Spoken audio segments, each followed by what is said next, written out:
ባህር ዳር ታሪክ ከተፈጥሮ ሁለቱም ሳይሰስቱ ውበት ያበዙላት ታሪክ ያጠገቧት ለእኛ ለኢትዮጵያውያን ከኛም አልፎ ለአፍሪካውያን የልማት የብልጽግና የለውጥ የእድገት ምሳሌ መሆን የምትችል ከተማ ነች። አሁን ደግሞ የኮሪደር ስራው በውስጥ ያላችሁ ሰዎች እንደምታዩት እኛም ዛሬ በከፍተኛ አድናቆት እንዳየነው በጣም ተስፋ ሰጪ ይበልጥ ውበቷን መግለጥ የሚችል ሰዎች ተቀብላ ለማስተናገድ የሀብት እንቅስቃሴ ማዕከል ለመሆን የሚያስችል ሁናቴ በባህር ዳር መጀመሩን አይተናል።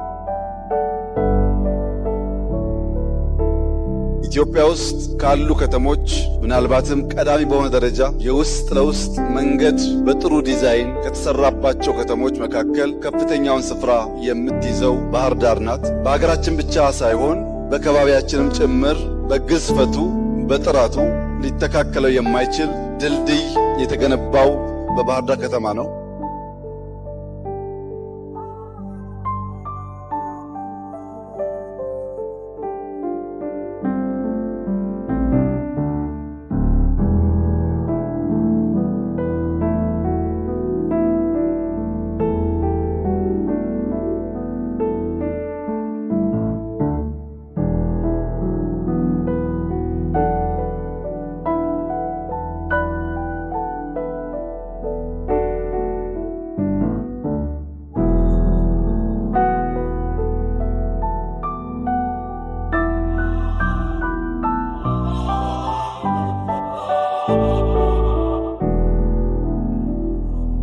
ዛሬ ያየሁት በጣም ተስፋ የሰጠኝ ነገር በአማራ ክልል ጠቅላይ ፍርድ ቤት የተሰራው ሪፎርም ነው። የአማራ ክልል ጠቅላይ ፍርድ ቤት ፕሬዝዳንት ከቢሮአቸው በመሆን በመላ ክልል ደረጃ የሚደረጉ ችሎቶችን ቨርቹዋሊ መከታተል የሚያስችል፣ ቅሬታ ማድመጥ የሚያስችል፣ ለክልሉ ሕዝብ ፍትህና ርትዕን ለማረጋገጥ የሚያስችል አስደናቂ ሥራ በአጭር ጊዜ ውስጥ ሰርተው ማየቴ ከፍተኛ ምስጋና ላቀርብላቸው እፈልጋለሁ።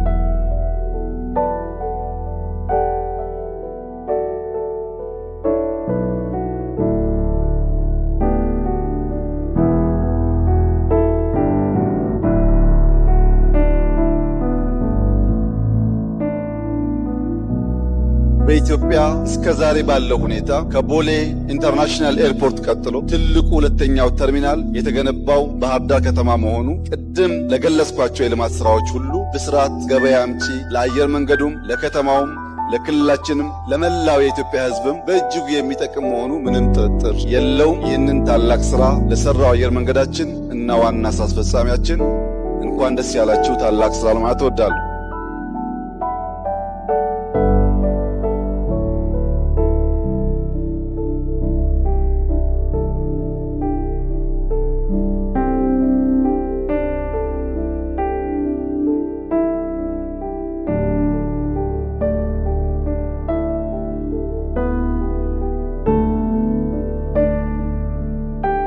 እንተባበር፣ ባህር ዳርን እናልማ። ካልተግባባን ደግሞ እንደ ጨዋ በንግግር እንጨቃጨቅ።